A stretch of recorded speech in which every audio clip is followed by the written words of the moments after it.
보그레드 37개월 차. 자, 오늘은 글라이드 패스에 대한 그 용어에 대해서 설명을 드리겠습니다. 자, 글라이드 패스를 설명하기 전에 자, 투자의 이유, 그리고 리밸런싱. 네, 지금 이 글라이드 패스나 이제 투자의 이유나 리밸런싱이 서로 연결되어 있습니다. 자, 그래서 한번 볼게요. 자, 두 가지 기본 이유. 투자의 이유죠. 자, 첫 번째 부의 생성. 그러니까 부를 만드는 거죠. 부를 만드는 거고요. 두 번째는 부를 유지하는 겁니다. 부의 생성과 부의 유지. 자, 요 두 가지 때문에 이제 투자를 한다라고 이제 볼 수가 있고요. 자, 요 부의 생성이랑 부의 유지 사이에는 리밸런싱이라는 게 이제 작용을 합니다. 자, 부의 생성에 막 힘을 쓰다가 부를 막 만드는 거에 힘을 쓰고요. 젊었을 때는. 그 다음에는 내가 여지껏 모아놓은 그런 부에 대해서 이제 유지하는 게 훨씬 더 중요한 때가 됩니다. 자, 그래서 이제 20대일 경우를 얘기를 들면 이때부터 이제 뭐 빠른 사람들은 이제 수입이 생기겠죠. 자, 그랬을 때는 8대2 혹은 9대1의 비율로 뭐 위험자산이라고 이렇게 얘기를 하는 주식이죠, 주식. 근데 뭐 보글 헤드는 네, 모든 주식 VTI나 뭐 VT 국내에서 이제 뭐 할 만한 거는 그나마 제일 많은 종류를 갖고 있는 ETF가 S&P 500 ETF죠. 국내에서는 해지된 거를 꼭 해야 되고요. 자, 부를 생성하는 이때는 이렇게 뭐 주식의 구를 할 수 있는 거는 축적돼 있는 재산이 별로 없죠. 잃을 게 없죠. 네, 그러다 보니까 굉장히 공격적으로 해도 되는 그런 시점이고요. 자, 하지만 70대가 되면 네, 안전자산이 7이 돼야 됩니다. 그 다음에 위험자산, 그러니까 이 7은 유지가 목적인 거죠. 부의 유지. 그 다음에 이 3은 여기서는 그래도 이제 부의 생성, 부의 성장 하는 30%는 놔두고, 네, 이제 채권 중에서도 장기 채권은 조금 변동폭이 심하니까 단기나 중기 채권으로 이렇게 부의 이동이 있어야 됩니다. 네, 갖고 있는 이제 자산에서 이제 이런 이동이 있어야 됩니다.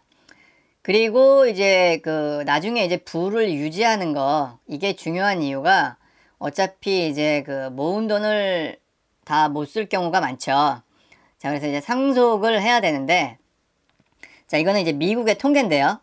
부를 상속을 했을 때 이제 퍼스트 제너레이션, 이건 이제 자식이죠, 자식들. 네, 70%가 남겨둔 부의 70%가 거의 소멸된다고 합니다. 네, 자식들 세대에서. 그 다음에 이제 손자, 손녀죠. 손자, 손녀, 세컨 제너레이션일 때 90% 모아놓은 자산의 90%가 네, 소멸된다고 합니다. 이러기 때문에 요때 되면 훨씬 더 이제 이걸 어떤 식으로 유지를 해야 될지를 더 고민을 해야 되겠죠. 이렇게 뭐 안전장치를 좀 해놓는 어떤 그런 방법들이나 네, 상속 그냥 뭐 이런 거 계획 없이 네, 부를 계속 모으기만 하다가 뭐 갑자기 이제 뭐 몸이 아파진다거나 뭐 갑자기 이제 이렇게 사망을 하게 될 경우는 네, 자식들이 70% 모아둔 70%를 다 써버리고요. 날려버리고요. 네, 결국은 이제 손자, 손녀 때 되면은 뭐 90%가 다 사라진다라고 얘기하고 있습니다. 자, 그러면 이제 글라이드 패스에 대한 거가 이제 나옵니다. 네, 이제 글라이드 패스의 원 뜻은 뭐냐면요. 항공기를 조종하는 조종사죠. 항공기 조종사, 파일럿이죠.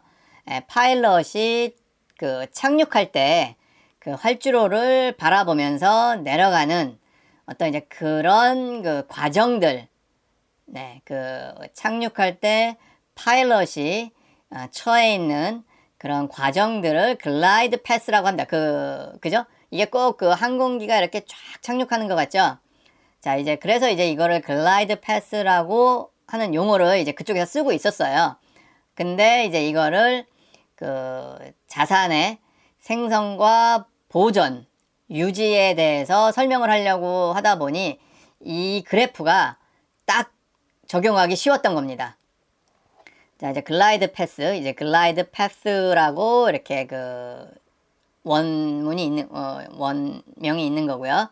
자, 그랬을 때, 자, 요거는 이제 그 리스크, 얼마만큼 이제 그 리스크를 감수할 수 있는지, 자, 보시면은 리스크 감수가 굉장히 클 때, 굉장히 리스크 감수 능력이 낮을 때, 상황이 그렇게 안 될 때, 그 다음에, 네, 요쪽은 이제 뭐 리스크를 이제 많이 감당할 수 있는 부분, 여기는 이제 리스크를 감당하기 어려운 부분, 네, 이제 이런 식으로 이제 되고요. 뭐 이쪽이 이제 뭐 젊었을 때겠죠. 네, 20대. 그 다음에 이쪽은 이제 어느 정도 그 은퇴 후에 그 시점을 얘기를 하는 겁니다. 그래서 이제 그 요 영역 보시나요? 하얀색으로 이렇게 한 영역이 있는데요. 자, 요때가 보면은 기울기가 급격히 가파라지고 있죠. 네, 여기 이제 퇴직 시점, 그죠? 퇴직 시점에서의 그 위험 자산과 리스크가 좀 많이 있는 그런 거와 이제 그 안전 자산에서 이런 체인징이 이루어지는 영역입니다.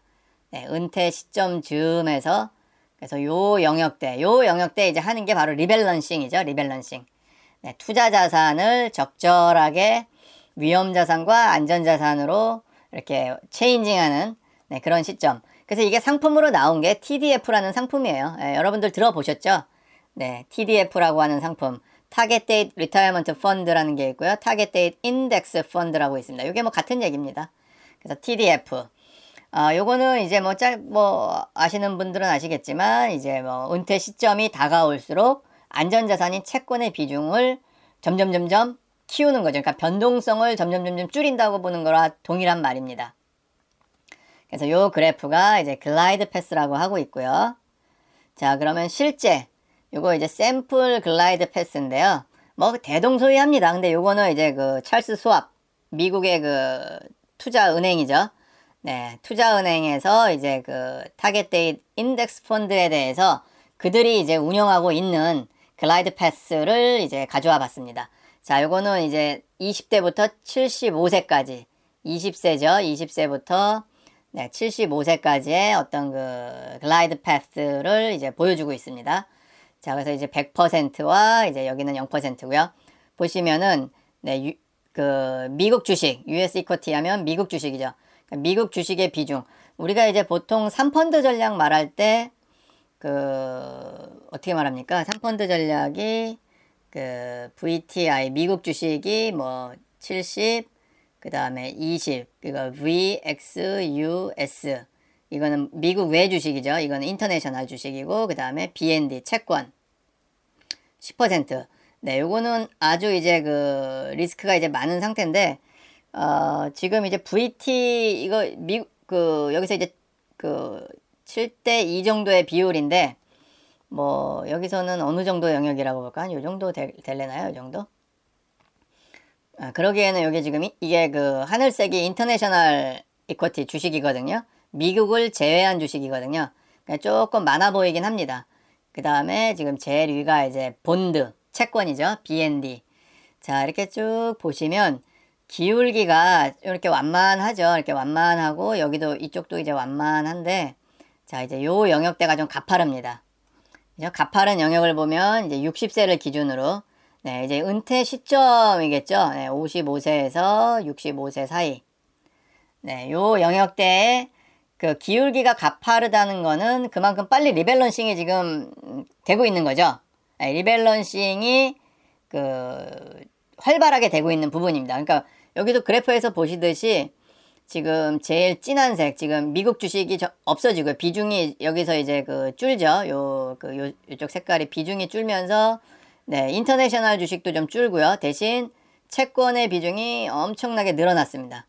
그래서 지금 이 정도 되니까 이제 거의 반, 네, 50%까지 오죠. 은퇴 시점에서 보시면은 본드 혹은 캐시라고 되어 있는데요. 예, 요 안전자산이 거의 이제 한 50%까지. 예, 그리고도 이제 사실은 지금 인터내셔널 주식도 좀 있고요. 이 영역에서도. 그 다음 미국 주식도 있고 주식 비중이 그래도 이쪽에서는 조금 높은 편입니다. 예, 50%는 좀 안 되고 40%는 좀 되는 것 같은. 그래서 이 윗부분은 채권은 부의 유지, 예, 재산을 이제 유지하는데 이제 힘을 쓰는 거, 삶을 이제 여기서는 인컴, 월 수익이 없잖아요. 월 수익이 없으니까 그때그때 살아갈 때 필요한 그 경비를 찾아 쓰거나 그 생활을 유지하는데 얘네들이 안전자산인 채권들이 막 그 변동성이 크면 불안하잖아요. 돈을 꺼내 쓰기에도 막 정말 소극적으로 될 수가 있잖아요. 그래서 이때는 단기채나 뭐 조금 더 이자가 좋으면 뭐 중기채인데 이런 단기 중기로 이렇게 적당히 그 합한 이런 이제 채권들을 반 이상 유지하고 그리고 여기서 보면은 그래도 이제 나머지 이 부를 만들어주는 부를 생성시켜주는 요 부분도 미국 채권, 미국 주식이랑 인터내셔널 주식을 어느 정도 40% 정도 보유하고 있다. 라고 하는 게 이제 찰스 스왑의 이제 그 투자은행의 회사에서 그 갖고 있는 이쪽에서 이제 판매하는 TDF는 이제 이런 글라이드 패스를 그 적용하고 있다고 하는 거죠. 네, 오늘은 그래서 이제 글라이드 패스에 대한 의미를 살펴봤습니다.